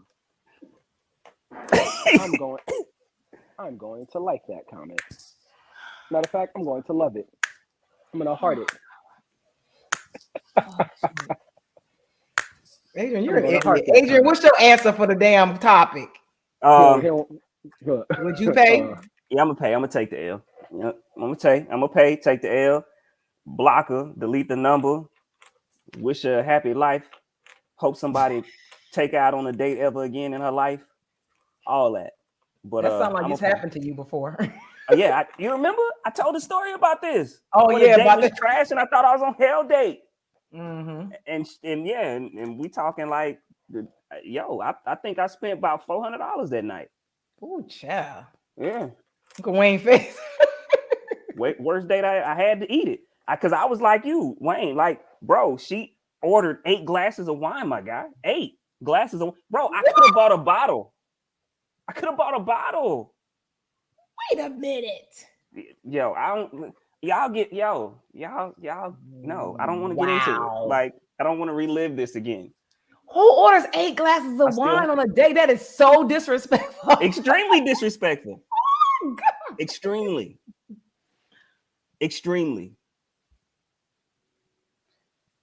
That's crazy. Oh yeah, Wow. yeah. And I said, never again will this ever happen again to me. I'm gonna eat it. I'm gonna pay it. I need this to sting because never again in life will this ever happen to me again. Because I was looking at that bill, like I was like, yo, my section is $50. The rest is yours. Like I was really finna be that petty. Like I was finna be that guy. That bitch would have paid that. She would have paid that. I'd have left. I'd have went to the bathroom. I'd have left that bitch there. Where you meet her at? Man, so this, you know what? We're gonna talk about it a little second before we move on, I guess. So one of my bros introduced me to her. So he thought it would be a good idea since she was from Mississippi, I'm from Mississippi, that we would hit it off. Right? And so I'm thinking like, maybe right, from Mississippi, she from Mississippi, it might be a little match. You feel me? Look here, man. I still got PTSD on that. I can't lie. Somebody tried to put me on a date with a chick from Brooklyn. I'm like, what part of Brooklyn? Nah. So she from Brooklyn? No. It was the absolute worst date I ever been on. Like, hands down. I changed my whole dating philosophy after that date. Like, changed everything. It was that bad. Like, the worst. Now, I had been on some bad dates. And the crazy thing is, I never had been on a bad date until I moved here. And then I started having bad dates. And it's like, yo, it's horrible up here. Like, getting a date up here is, it's easy, right? Like, walk down the street, get a date. But like something with some substance was horrible. I was like, yo, what am I doing with my life? It's crazy. Mississippi. Drina, Mississippi.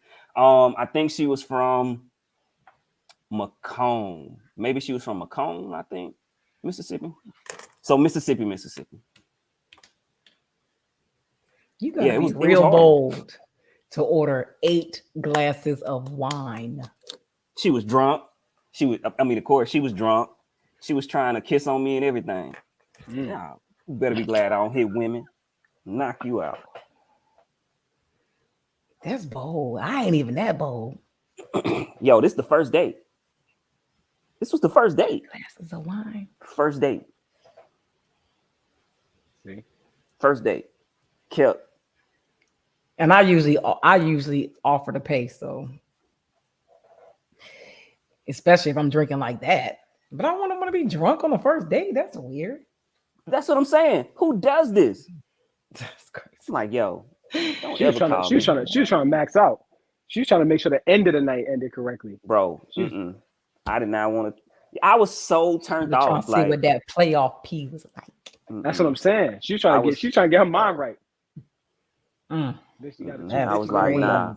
I don't know, Drina. I don't know. I tried to date coast girls too, and that didn't work out too well either, Drina. So I don't know, Drina. You know what I'm saying? Right? Why make you so sleepy?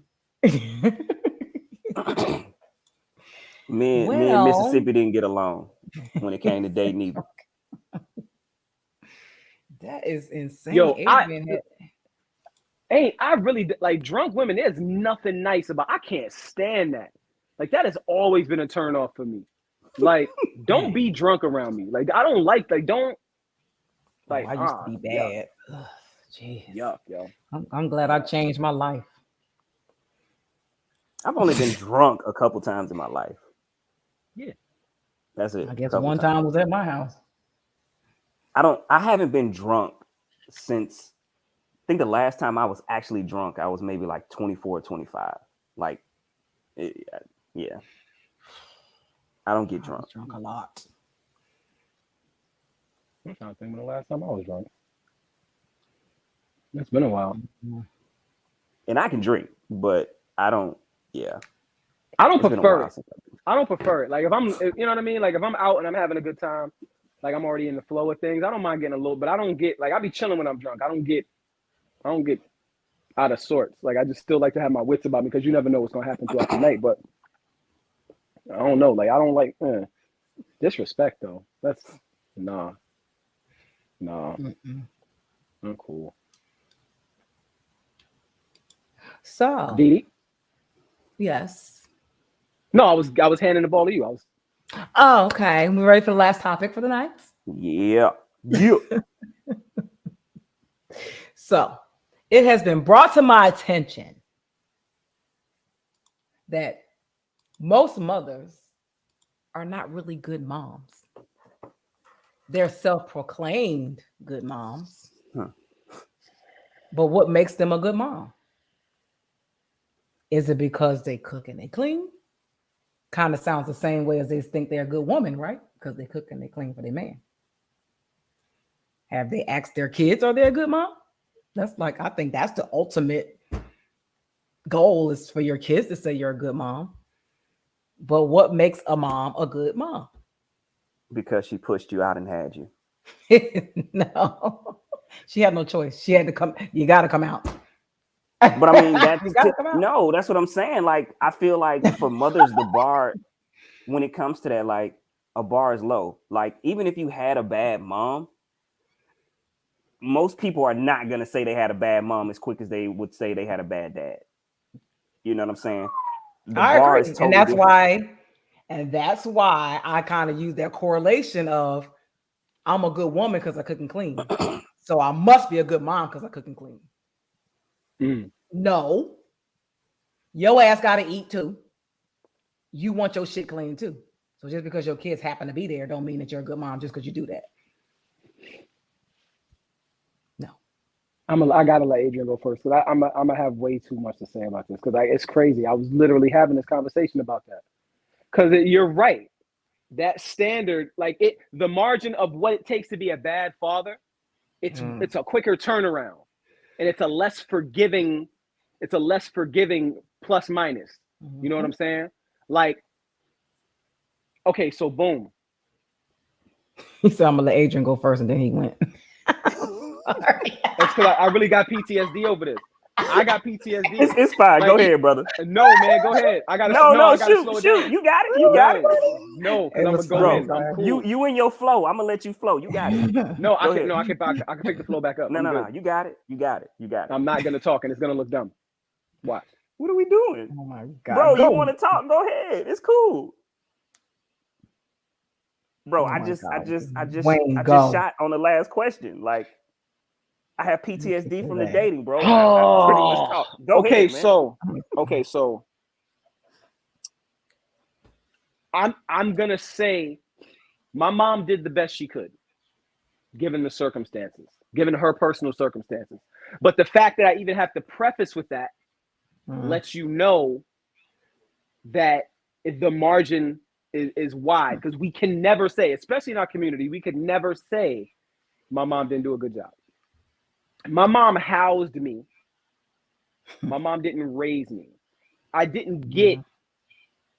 had a lot of liberty to do what I wanted, but I wasn't disciplined. I had no curfew.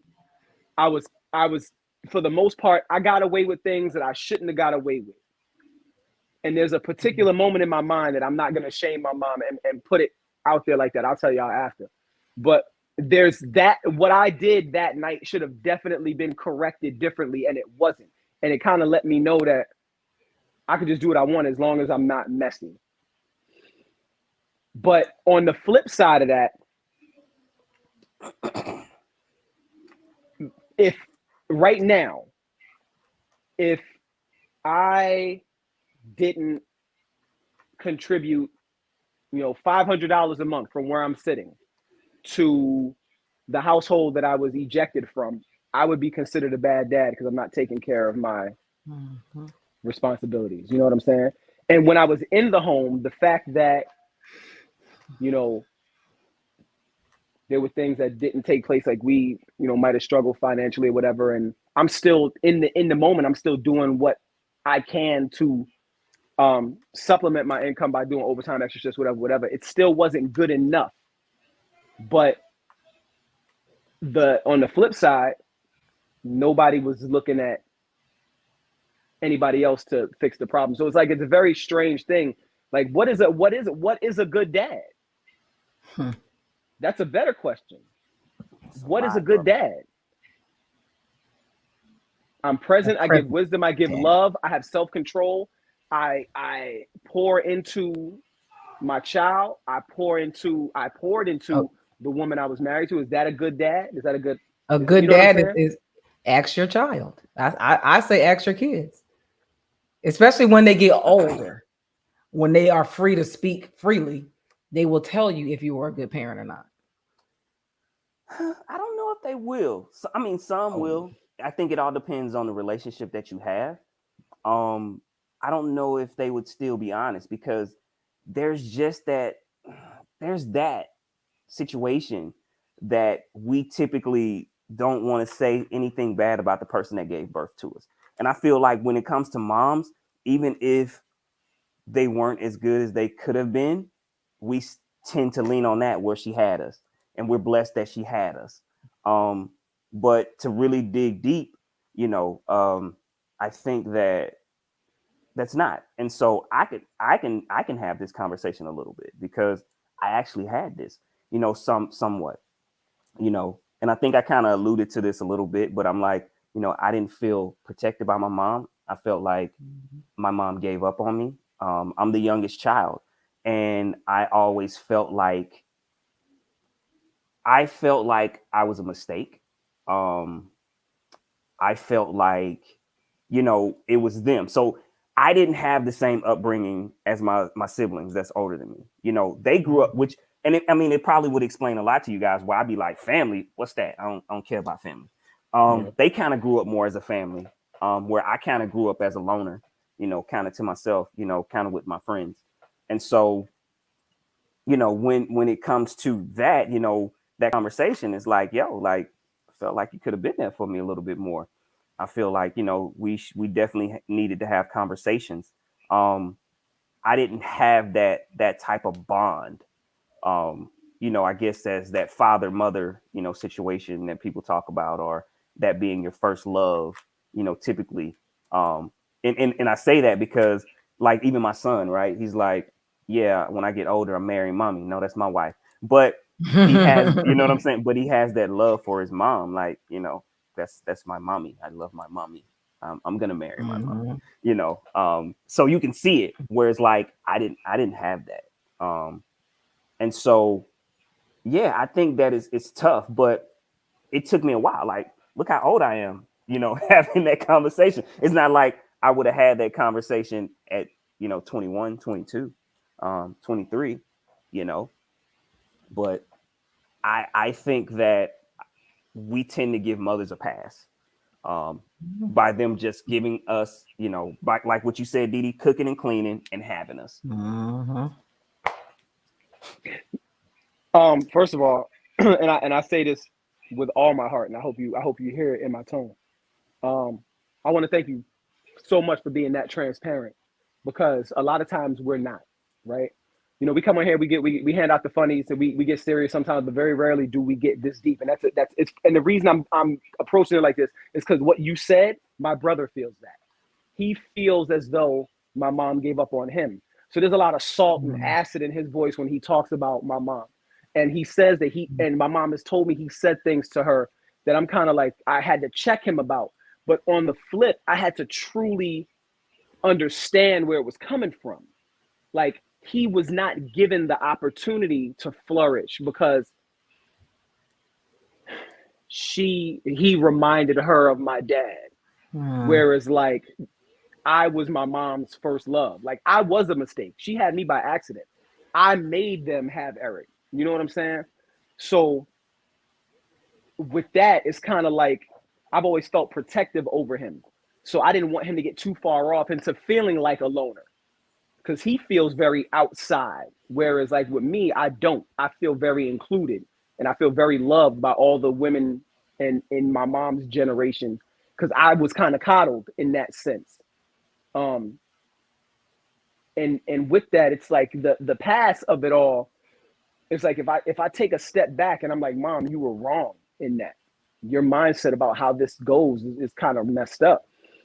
She almost doesn't see my point. And but my dad will say to me, I remember the day I got married, my dad was like, there's a lot of things I did wrong. He said that to me. My dad was like, there's a lot of things I did wrong. I don't want you to make those same mistakes as you enter into your marriage. And my mom would never admit fault, but still takes credit for, she's like, oh, you're the way you are because of me. And I'm like, there's nothing that I really do that you do. You gave me the freedom to be, and I'm thankful. I'm thankful you gave me the freedom, but there's nothing that I do that you do. You can't take credit for stuff like that. I developed me. And when I say stuff like that, I almost don't even say it that raw, because I know it'll hurt her, because she wants to feel like she did something worthwhile in her life. You know what I'm saying? So when you don't know how to find worth outside of your children, that's when it gets skewed. Mackenzie would say that I'm a good dad. I would tell her there were so many mistakes that I made, but she would correct me and be like, nah, Dad, like, you do this well. Like, thank you for being the kind of dad that XYZ. But all I see is my mistakes. You see what I'm saying? So it's like, So, It's tough. you know, what you guys are saying is kind of like the same conversation we had a few weeks ago about men not being able to talk to women. And it's not just in relationships, even with sons talking to their moms. You can't even be honest with your mom, because from a woman's standpoint, they can't even take it. No. It's not coming from a bad place. You just want to be honest and vulnerable with your mom to tell her the things that she did that affected you. And because women are so delusional, you can't. Yeah, and it sucks, because even to this day, right? I don't know how to communicate with my mom. The only thing that I know how to do is send her pictures of my kids. And a lot of times I'll be like, I'm gonna call her, right? But I don't have anything to talk about. Like, if I'm not gonna just tell her about my kids, like, on a personal note, because you think, like, as you get grown, right? You know, now you're able to talk to your parents, like, just talk to them. But it's like, we're so far apart, and it's like, I don't even know how to talk to you. Like, so if I do call you, I'm probably just gonna sit on the phone and let her talk until she's pretty much tired of talking, basically, or she's finished talking, because I have nothing to say. I'm like that with a lot of people in my family. It's very awkward for me, you know, to talk to them. The only people that I can literally call, especially women, because this is what we're talking about, is my oldest sister and my grandmother. And it's easy for me to have conversations with them, but pretty much, you know, just about everybody else it just feels kind of awkward. And you know, I try, but I don't know what to do. So I just tend to just not talk to them. You know, Debbie be asking me, like, you call your mom? And I'm like, for what? Like, Have you ever talked to your mom about her childhood? yeah, it was totally different.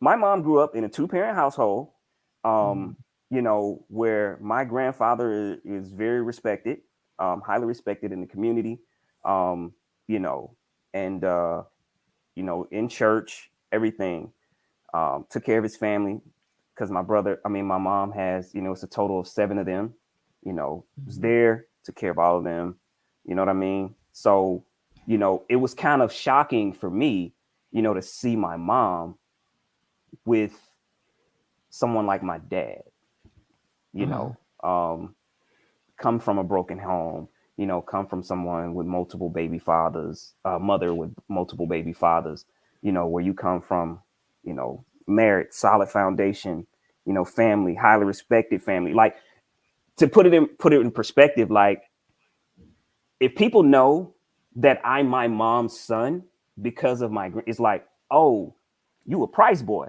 right? Like, oh yeah, you good people. That's the type of family she comes from. You know, I've gotten, you know, kudos or gotten great things because of my mom's side of, you know, my mom's family. So it's just weird. And I've asked her that, you know, even about, you know, also too, like, how does she kind of, you know, they end up being together, you know, y'all two totally different backgrounds. But I think at that time it was just different. Like, oh, he worked. What? like I knew he would work. He was a hard worker. You know what I mean? It was nothing about like, you know, something that I was looking for a little bit deeper, a little bit more. Right. But he had a job, boy. yeah, and but it's like, but yeah, I don't know. But yeah, I definitely even still to this day like feel like an outsider in my family. So people that definitely truly know me, like, no, like I don't care about family like that. Like the people that I rock with in my family, I rock with. But if I don't rock with you, you can catch on fire. I ain't spitting on it. So same way. Yeah. I think, and it takes a parent to come to the conclusion that they messed up. but will they tell you that? Well, I only said that because my mom recently is starting to come around. A lot of people don't know anything about my upbringing at all. My mother was strung out on the corner, what they call trap house now, crack house, strung out till I was about 12 years old. Like people was laughing at me and my sister all through school because they saw my mom on drugs, selling her body, the whole nine. And that's why we was in foster care, all kinds of stuff. And my mom, about 5 years ago, maybe longer than that, asked us to come to her house to have a round table talk with all of her kids. Told you just 5 of us by 5 men. And she wanted us to tell her what it is that she did that we needed to forgive her for. So one by one, we all let it out. It was okay. It was an okay thing. Still didn't feel like she was doing what she needed to do as a mom or as a grandma. So recently, in the past 2 weeks, she's been calling me every day, telling me good morning, seeing how I'm doing. And I'm like, whoa, what? Shocking me. Like I'm just shocked, but it's like just for her to put forth the effort and trying to figure out a way to make things right and talking to me and my big sister and, you know, just being open to understanding that she screwed up real bad. And we're able to tell her, my brother, he don't pull no punches. He a little bit much. He give her the business. Every chance he get. He is ridiculous with it. Oh no, child. She got to block him because his mouth is reckless. I ain't reckless, but I will tell you about yourself. Oh, the way he be talking to my mom, I'm like, oh God. Yeah. And she deserve it. But I tell him, I'm like, listen, you're gonna block your blessings. Let it go. You gotta let it go. Right. She did them real bad. She did them real bad. But just, I mean, her coming around and realizing that she just really did a piss poor job at being a mom. She was horrible. Probably one of the worst. She probably should have never had kids.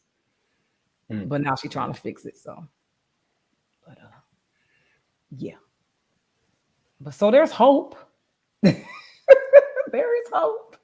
Nah, it's over with. And then from my daughter, I didn't know that she felt a certain way about me because of the military. And she told me last year, she was like, it's not just my dad, Mom, it's you too. And I was like, whoa. But I was like, I'm open. Tell me, give it to me, please. I don't want you to hold any of that in. Whatever I did, I don't know. Let me know so I can fix it. But as a kid, you can't decipher it. You can't figure that out. You don't understand why your parent is leaving you. You don't have a dad. Now your mom just keeps leaving. She didn't understand why I kept leaving and not leaving her with my family. And I said, because I was protecting you. I didn't trust anybody in my family to keep you. There's no way in hell I was leaving you with no. So you can be as mad as you want to, but I wasn't leaving you with them. And now she's like grown up and she got to go back and visit. And now she understands why I left her with who I left her with. but it affects her now. She's trying to work through it, but she's still really damaged from me being in the military. But I'm like, I did what I thought was best. So, and if I failed, I'm sorry. Help me fix it, because I don't know what else to do. I was in survival mode. It's tough, man. Yeah. And that I mean, those things have a lasting effect, because ultimately it definitely affects you with relationships. It affects you how you move. You know what I'm saying? Mm-hmm. And it's subconsciously, right? Like, I know because of some of the things that happen to me, you know what I'm saying? It definitely affect how I move, how I see people, how I'm trusting of people, and all of those types of things. So, yeah, man. Yeah. And it's PTSD for real. Yeah. It made me not want a lot of noise in relationships. I don't like a lot of noise. Because like how my mom carried her marriage and everything was always so noisy and boisterous and loud, and her going through her own personal battles, like with addiction. Also, there's just certain things I didn't want in a mate. Like I don't want a lot of noise. I don't want a lot of drama. There's just things I don't want. And I always push those things away. Like, and it's crazy because people say, I want to marry somebody just like my mama. Nah, that never was the case. Never was the case. Never was the case. I tried. So I tried to actually be with someone kind of, similar to my mom. Worst relationship I ever had. I wasn't with it. Yeah, I wasn't either. So I'm with you, my brother. I tried. I couldn't do it. Yeah. And I ain't want nobody like my old ass daddy.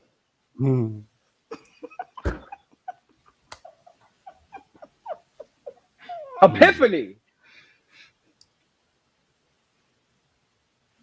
There you have it.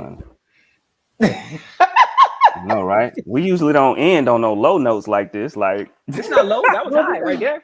No, I mean, meaning I'm talking emotionally. Like, emotionally, what I mean? For real. That was great conversation. That was good, though. Definitely. That was Definitely great conversation. Yeah, somebody needed that. Somebody needed it. We needed it. That was good. That was some cleansing stuff. Oh yeah. So and Adrian, I felt you because I read your book. So hearing you say this out loud and have read your book, so it makes a lot of things clear. Yeah. So what y'all got going on for the week? Oh man, I didn't tell y'all. So I'm actually having a baby surgery. On the way? Oh, I'm sorry. What? My bad.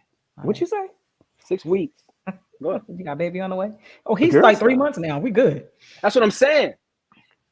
Bro, ain't no more babies. But it's not happening. But I'm actually having surgery on Monday. So surgery? Yeah, man. You getting clipped? Yeah, nah, girl. I ain't getting clipped. You better not. That's not why I'm having surgery. I ain't even talked to the doctor about that yet. I gotta make that a point. Please don't have a girl. Who says we're gonna have a girl if we try it again? I'm praying for it. Well, those things. I'm pretty sure somebody prayed for us to have a girl this second time, but I didn't. My prayers work. It was a boy. So what you getting surgery on, Adrian?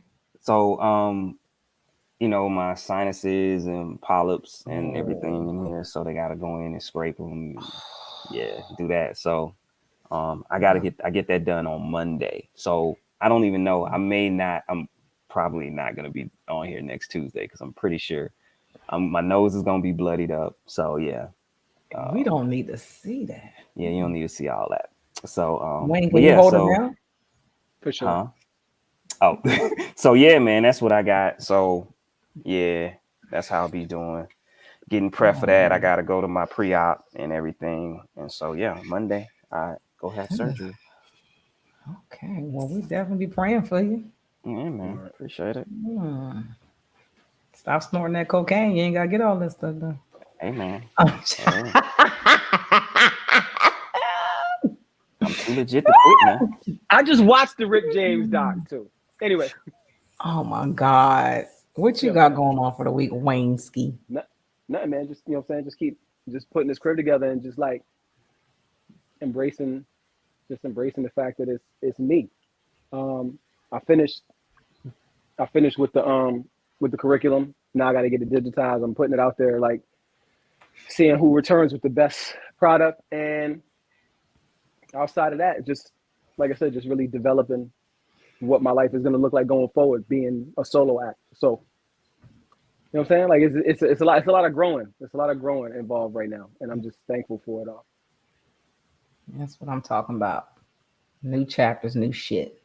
Word. Let's How about go. you? Y'all know my plate stay full. Yo, your locks are looking thick tonight, by the way. Well, thank you. Like they looking full. They looking full. Like I noticed you kept touching them. Like so, I had to keep looking. But your locks are all right. What you doing this week? Come on. No more compliments. No more compliments for me. You know I'm out of act. No more. Not more. So first thing, which I need to get, I'm going to start writing this weekend. I've been asked to write a short story on being a single mom in the military in my experience. So one of my old airmen is writing, she's putting together a compilation of single mom stories into a book and getting it published, just to get accounts on everybody's experience or some type of story of something that they had going on while they was in the military as a single parent. So I need to work on that. I need to start writing that ASAP. It's due the 31st of March. So be on the lookout for that. I'll promote that when it's time. I just got back my flyer for the Core Queens Biggest Loser Challenge. So I'm putting together a challenge for whoever wants to join it. There's a first, second, and third place prize for whoever loses the most weight in 30 days. It starts March 15th to April 15th. I'll be putting it out tomorrow once I get the freaking Eventbrite link to work. So yeah, so I got a whole thing where you'll get suggestions on how to work out, what to eat for the next 30 days. Good stuff. So hopefully I can get people motivated to work out and win a prize. First place prize is $500. So what else I got? Of course, y'all know Money Train always making music. We're waiting on, I wish Anthony Hamilton was watching this right now. We're waiting on him so we can get the stuff booked for the video so we can shoot it. The song hopefully should be mixed and mastered this week. It's already done. We're just waiting for the engineers to do their magic on it so we can get it uploaded into the publishing site and out for people to download and stream. I think that's it. Maybe, probably. Yeah, and just, follow us on all platforms. If y'all share this live, subscribe to the channel, follow us on Instagram, the Battle Buddies everywhere. Tell your people about us. If you want to come on, Steve, I saw you said you want to come on the show. If you got a topic you want to talk about, let me know. Hit us up on the inbox, DMs, wherever. You can come on anytime you want to. Just let me know. I'll send you the link and you'll be a guest co-host. If anybody else has a comment, a topic, anything you want to talk about, discuss, let us know. And we are out.